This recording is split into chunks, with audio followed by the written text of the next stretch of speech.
Hi, everybody. Carl Prado, A to Z Business IT. How are you doing today? Well, we've been making a pivot into becoming your fractional AI officer. We're seeing this as the demand of the markets change dramatically. We've been working with automation for a while, and so we've been noticing when we're talking to our clients, one of the big problems that we're having, and just the gut thing that just comes up is, how do we get AI to stop making stuff up or lying to our face? And we've discovered there are 7 things that can turn AI into a trusted assistant or resource. Let's face it, if you can't trust the information that's coming out, you're going to have some very bad results from it. So let's start off with one of the more simple questions in there is, why does AI lie in the first place? Well, AI doesn't intentionally lie. It uses a term we call hallucination. And hallucination means when answering questions beyond what it's been given, its knowledge or content, it'll start making stuff up, based on flawed logic or false citations. It'll just make stuff up. One of the things that came up to light last year was somebody in New York, the state that I'm from, decided to use ChatGPT to write their arguments for their case. And ChatGPT has been, like, 2 years ago, had the ability to pass the New York Bar Association, the bar exam. And what happened was it didn't have enough context. And so it started to create fake citations, fake case law. And when it was presented to the court, and they started to fact check it, the attorney was more than embarrassed by this, and they were forced. Well, the attorney was embarrassed, and he was cited by the New York Bar and Exchange Bar, the New York Bar, and he was penalized for that, and he got a great deal of embarrassment. Sure, he was not happy about it.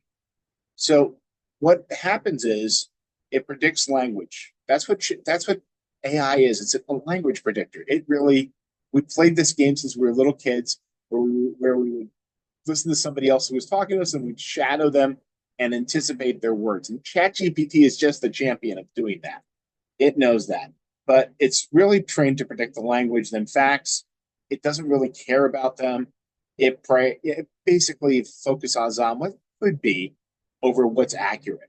And, it guesses with uncertainty, and this really is effective when it's faced with vague instruction. AI guesses, but it does it confidently, often producing very bad answers and misleading critical context, lacking context about your business and your workflows. It just makes assumptions. What's that old saying? When you assume, you make a blank out of you and me. And, again, this can create a lot of problems and a lot of pain here, and cause people not to use, you know, AI in a productive manner because of such a negative um, result. So the goal is to make AI a trustworthy teammate, and it can be done very easily. So what do we want? Well, we want AI to stick to what it knows and provide only information from reliable data sources and avoid unsubstantiated speculation. Stop making stuff up. We really want it to admit what it doesn't know. Hey, you know, it should be coming back saying, "Hey, I don't understand what you're saying," or "I don't think I know how to answer that question." And that brings us back into clarifying questions. We wanted to really speak in your company voice. We wanted to reflect your brand as a company, and we wanted to support real decisions. So, providing accurate information rather, than just false stuff, because, if you can't trust it, it's really going to complicate the decision making process. So let's start off with the first part here. We want to define the boundaries. We want to set clear limits. We only want to speak on topics it's been trained on. And we could, when you're building out a GPT, or you're putting in its criteria in the prompt, you can say, if you're not sure about the answers, just say so. Um, you know, AI, we talk about system instructions, and they're so critical in creating good GPT, good chatbots, good that give you great results. And if you think about it, it's like programming. And AI, ChatGPT, this autocomplete, is really just a sophisticated version of natural language programming, which really allows you to talk to the AI and get results. But if you don't understand the sequencing of what's going on, it unfortunately does not allow AI to give you a very predictable result. So you have to train it to know what the knowledge limits are and to respond appropriately. So you want to start when you're working with the AI, and you want to, depending on your industry and depending on what you're using and what licenses you have in AI, you want to be able to inject your knowledge in there, playbooks and policies, frequently asked support documents, guidance. Employee manuals aren't a bad idea. Anything there that will share your voice and documents to maintain, constant communication style. And, this can be done there. And once you have that there, you can start to draw it from the compliments. Then you want to put in there a confidence meter. You want to, when it's outputting a result, if you say, hey, I want to know how confident you are of the result, from low to partial to high confidence, or a scale of 1 to 5. It doesn't matter what the system is. You want to give it that. You want it to give you feedback of its answer. How confident, based on the information you have, this is really going to happen. Is what you're looking for. So it goes back to training it like a new hire. Here's how we do things and what we don't say. You share your company policies with the AI. Say that, you offer feedback as it gives you in the testing time, while you're testing it. We'll get more into that in a second. You want to correct the responses to align more to your company voice. And you want to look at real scenarios, fine tuning it through practice, through practical examples that reflect actual business situations.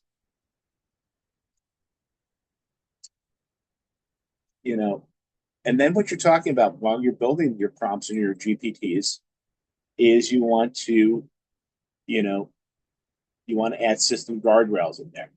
The no invention rule explicitly forbid it from creating facts. Only working with supported data, question requirements, instruct AI to ask follow-up questions when it lacks significant information. One of the prompts I always use is, when I ask it to build a GPT, we'll say, like, picture yourself as a CFO for my company. Ask me enough questions one at a time so you have the context that you need to execute the job. And again, you want to keep because you're writing, even though you're using words and language, and simple text, you want to keep prompts as concise and direct to prevent misinterpretation. You don't want to be vague. You do not want to leave it up to the AI to figure out your instructions until you've built up enough context for it to know you as well enough to start giving feedback. But the more concise you can be and the more direct you can be, the better your results are going to be. You want to encourage, I don't know. I came from a time when people were ashamed to say what they didn't know. And the truth of the matter is that there's so much to know that you can't know it all in any field. You can only really work on a small domain of knowledge to gain expertise, and that's what we all do. Well, the same thing for AI when it's working with your expertise to try and build better answers. So you want to reward it with humility. You want to say in there, if you don't know the answer, say I don't know the answer. Don't make it up. And the simple response would be, I don't have enough context to answer that. Would you like to rephrase or provide more details? And it'd be just like an employee saying, I can't answer the question. It depends. If you talk to an attorney and you ask them a question, the first words that comes out of their mouths are, it depends. Because there's a lot of other factors that come in, and you want to get the AI to be trained to ask for the follow-up information to give you the best possible answer. So then you want to test in real-world scenarios. You want to test it with your team, your clients. You want to collect actual inquiries from employees to test relevant scenarios. You want to, with client inquiries, use anonymized customer questions to ensure practical application. in the world of AI, there are some AIs right now that are offering secure data retention. Microsoft's doing that in their Copilot. Um, ChatGPT, the other ones, not so much. Even the paid versions, I would not be putting in a not regular straight customer information in there. So you want to anonymize the data. You don't want to, if you're going to bring in customer inquiries, don't put their names in, don't put their contacts, don't put what we call PII data, personally identifiable information in there. That you may have data leaks that are unintentional through the GPTs, through the chip. And when I mean GPTs, I'm talking about the AIs that you're building. And a GPT is really just a parameter of how you're using the large language model, which is called the AI. So building trust, you want to verify that the results are consistent and aligned with the organization reality, and you want to use quality control, feedback loops. You want to spot check like you would do for any other business process. You have employees that are working in your company.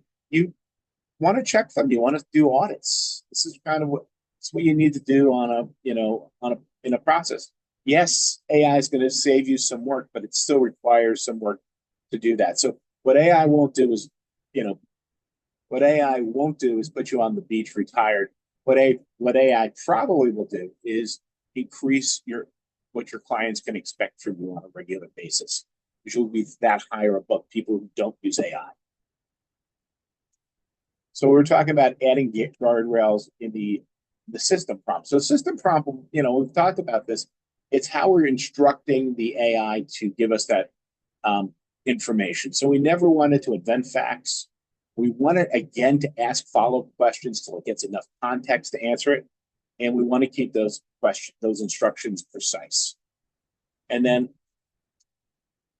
again, we wanted to say, I don't know, embrace uncertainty, have it in there that it says, I don't have enough information to answer that. Train your AI to recognize knowledge gaps. And again, by saying, if you don't have enough information, ask me for more questions ask me enough questions to get context, or say I don't have enough to answer that question correctly. I'm not going to create facts. AI is smart enough to know when it's hallucinating or when it's saying to the facts. You want to reward humility, encourage transparency over confidence for incorrect answers. And that'll build more credibility with your team.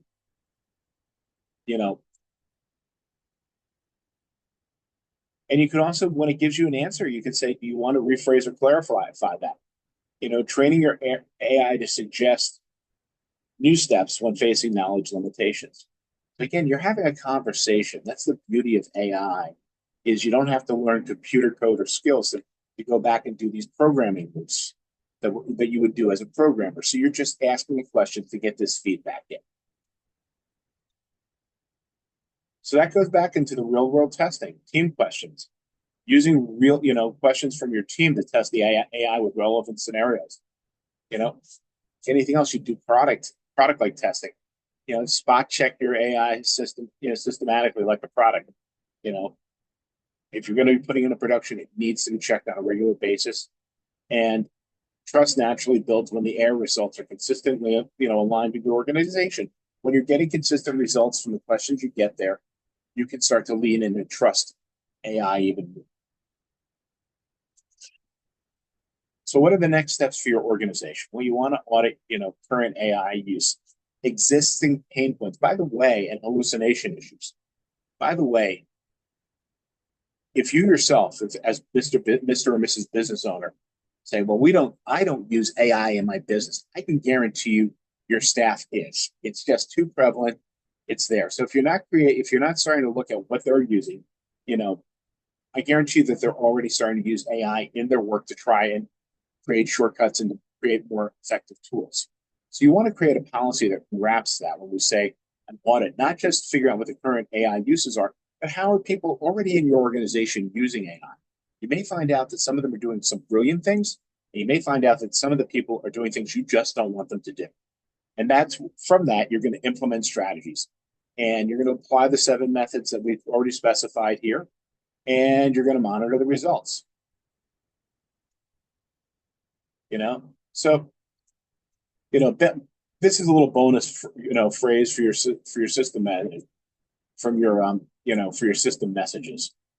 So when you're writing your prompt, you could say, if you were a general assistant, you'd say, "Hi, I'm an assistant trained on your company. I'm always there to help, but I'll tell you when I'm unsure or need more info. Let's work together honestly." So this would be the prompt you put in. You put more parameters in of what type of question you're in that you want out of that to get a general assistant. But let's say you wanted a more of a technical assistant. And for ChatGPT and for Claude and Perplexity, they're smart enough to understand this. You could say, "Hi, I'm your technical assistant for your industry. I have knowledge about your systems, but I will clearly indicate when I need additional information to provide accurate guidance." And the same can be done for customer service. You're giving it a role, you're telling it who you're working for. You'll probably give it some context of the rules of what you're doing, what it's going to reflect on, frequently asked questions for customer service, what the right responses are. But you also want to program in there that when it doesn't have information, it'll tell you rather than providing uncertain answers. How bad we've already seen this years ago when we'd have mistakes with airlines all automatically giving trips to Europe for $30 because they made a mistake with a zero and a one instead of saying, "Oops, there was a mistake." So you want to have we've had when we do automation, we still want it to come back and say, "Give us those. I don't have enough to go further with it. I need to stop right here. I'll get back to you and get that answer." So let's talk about projects, applying AI guardrails across different implementation, whether they're projects, testing projects, implementation. And I'll talk about the three fields that we work with a lot, the three different groups. One of them for CPAs. What could be an AI project I could do right now as a CPA? Well, you could do a client email draft assist, which automates the responses to routine tax questions, extensions, notices, document requests, using a custom GPT trained on your tone and frequently asked questions. This could save, tons of hours during peak season. We just got done with tax season. But during the season, it's tough for a CPA. We don't need to talk. If you're a CPA, you know exactly what this is. You could have a tax tip generator that writes short, client-friendly tax, newsletters or social posts. This could boost client touch points, with almost no extra cost or effort. For law firms, document summary and drafting GPTs. Use an AI to summarize discovery documents or draft templates, motions, letters. There's a case right now where the law firm has used Claude they've trained it on their NDAs, what they want to see in their NDAs, but because of the clients that they're dealing with, they're constantly getting NDA requests in, and so they normally would have a paralegal or review each NDA, and if you're getting 30 a day, that starts to add up, and they could put this into the GPT, and they were getting results back of flagging wherever they saw an issue inside of the document. So it really cuts review time down because you're not offering legal advice. We're not asking it to take your job. What it's doing is taking some of the mundane activities and speeding that up and offloading that. And intake to follow up generators. You can write up follow up emails, based on the intake form. And it's a professional touch point. It really doesn't add that much overhead. You'd put that, when you wrote it up, it would probably be written up in a draft, and then you'd have somebody quickly review it and make the changes that you need, and it definitely shorten the time that you need to do for that particular email. For M&A advisory firms, deal room prep assist. You can organize a checklist needed for due diligence documents on both sides of the deal. Again, streamlining client readiness, very low time investment. Close email generate a 3-part email series to stay in touch with buyers and sellers after post deal. It keeps you on top of mind referrals. In M&A, we're seeing a lot of AI being used, whether it's in deal sourcing or value add. As a matter of fact, in the M&A space, there's only about 10% of firms that are using AI effectively right now. and they're generating somewhere between 10 to 15% additional valuation on their deals. That's dramatic. That's a huge gain. So we've talked about this for a little bit. Like we said, there you definitely can get AI to give you very trustworthy, predictable results. If you're putting in your effort, if you're putting your effort in strategically, but what you're going to get in results back, the time is negligible. If you'd like to learn more, I'm going to put feel free to reach out to me. Again, my name's Carl DePrado, A to Z Business IT, and I'm your fractional AI officer. Thank you so much for your time. Take care.